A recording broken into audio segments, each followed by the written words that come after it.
Hello and welcome back to another video. This is Wind and Water Puzzle Battles on the Sega Dreamcast, an independently released game from 2008. So I'm not going to go on too much about it. I'm just going to choose the arcade mode here. There is a story mode that is absolutely fantastic. But I'm just going to really talk about a few things about the channel and just other bits and bobs. Perhaps a recommendation of a video you should watch, etc, etc. I will tell you that I bought this on eBay for $9.99 delivered, which is a reasonable price, and I think if you're looking for something relaxing to play on the Dreamcast, a little bit different, probably can't go far wrong with this.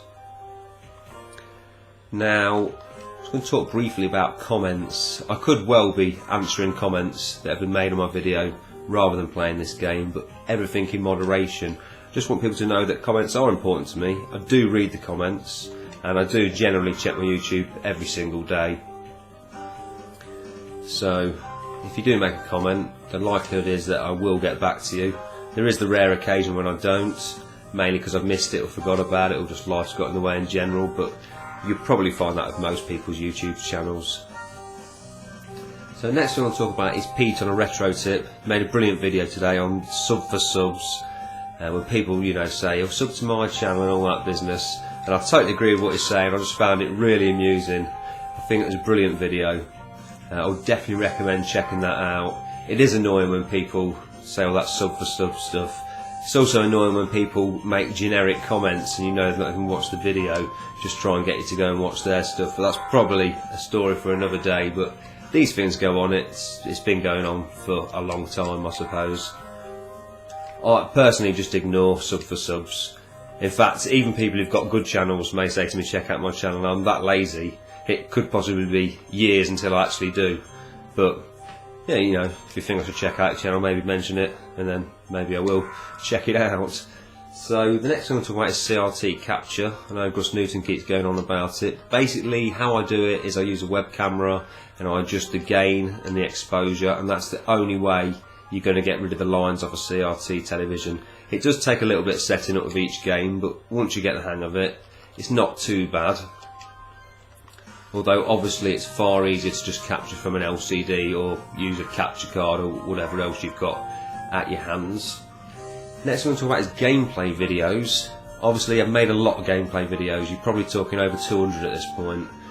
The whole aim of when I first started my YouTube channel, I started posting gameplay videos where I wanted to cover every single game I had, just so there was a record of me playing it there on the internet, and if it comes to me having to say to someone, "Oh, what's this, I want to show you this game," I could actually show them me playing it rather than just some random person on the internet. Now that is still an aim of mine, and I am kind of close, I guess. There are certain games that I'm just never going to make gameplay videos about. I don't generally like to make a gameplay video if I don't know what I'm doing on the game. It's just not my thing. I know other channels do that, and that's the main thing on their channel. That's great if that's what you're into, but for me, I'd rather see a game being played reasonably well, just so I get an accurate idea of what it's like when you actually got a grip of the title. Because obviously some games seem terrible until you know how to play them. So another thing about gameplay videos is that I do feel like as I'm getting older, I'm repeating myself all the time. I'm telling tales on multiple videos that are basically the same, but I guess that's just one of those things really. How nostalgia's tied in, so sometimes I find it a little bit frustrating, but at the end of the day I just sort of go off the cuff and talk about whatever. It's not always about the game, I suppose. Of course, I mean, if you're a regular viewer of my channel, you probably realise all of this already. What else have we got? Collection moving forwards. I know a lot of people are, changing things around and whatever else. That's not really for me. I can't really be bothered, if anything else. I'm just going to stick with what I've got and just enjoy what I've got and just make the most of it. As far as pickups go, it's going to be few and far between for me. I mean, I recently got this, as I've mentioned, but I'm not going to make a 2-minute pickup video to show you this. It's simply not worthwhile. And other than ordering Krautbusters, which may or may not come out this year, I can't really see there being a great deal. Even like the Dreamcast, which I got really into in the past 12 months, that's sort of got to the point where I've got almost all of the games that I'd like for the system. The only ones I would like that I haven't got are kind of expensive. and I guess I feel like I could just live without them, because I have got a lot of good games. I mean, it's unbelievable, and although I have played every single game I've got, I could certainly put a lot more time into certain titles, and that's something I hope to be doing over the forthcoming years. So I am really just about retro gaming. I know there's been a few different things recently about what retro means to you and all that. I'm not really going to cover that, that's totally subjective I think. But I only really play retro games. I've got an Xbox 360, I was heavily into it. Again, talk about repeat stories, I've talked about it quite a few times. I did feel in probably 2008 I could see where things would go in DRM and the amount of downloads and broken games. It was happening then, and that's when I sort of become annoyed with it all and just got really into my older games.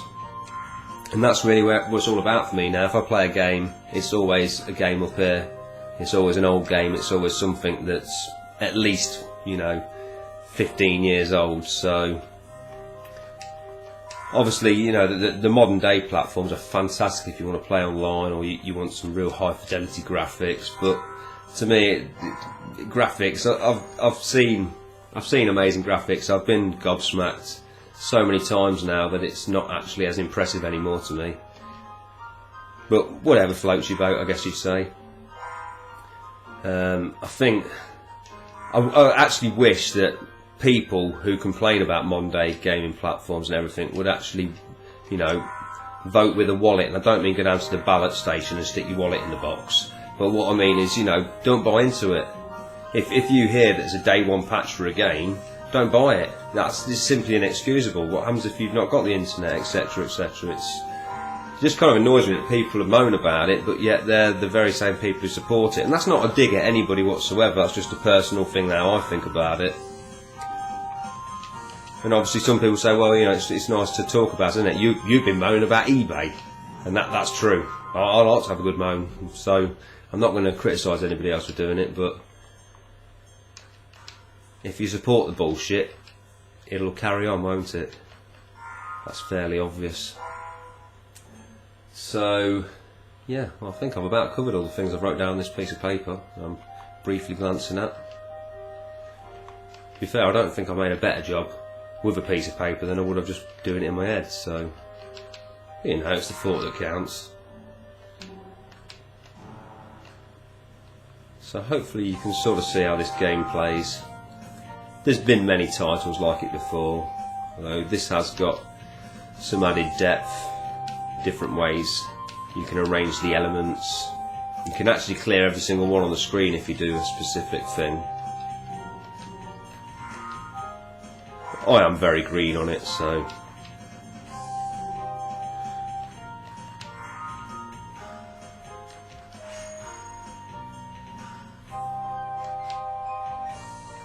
but yes, I have been addicted to a few puzzle games in my past. Even on the Xbox 360, I was addicted to Peggle once. I didn't play anything else until I completed it, and then when I did complete it, I never played the game ever again.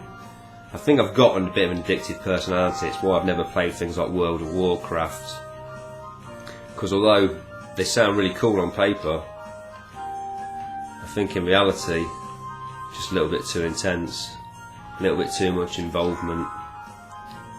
I'd be scared that I would become addicted to it.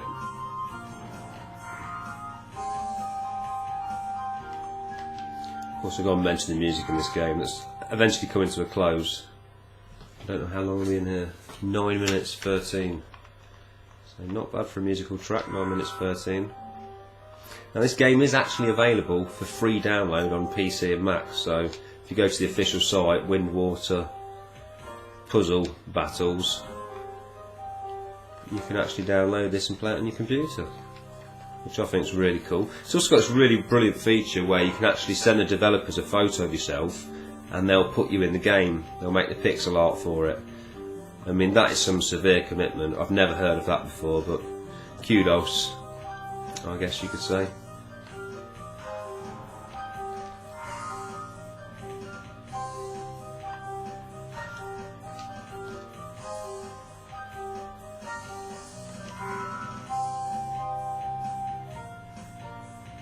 And this is one of those games though where you think I'll just play it for 10 minutes and it ends up being an hour and a half, which is probably why I'm going to end this video here. But yeah, well, thanks for watching, and hopefully I'll upload some more videos soon.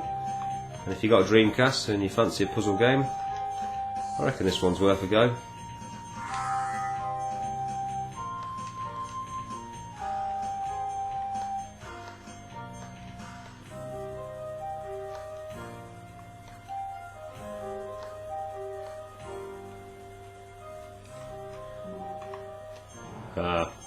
There we go.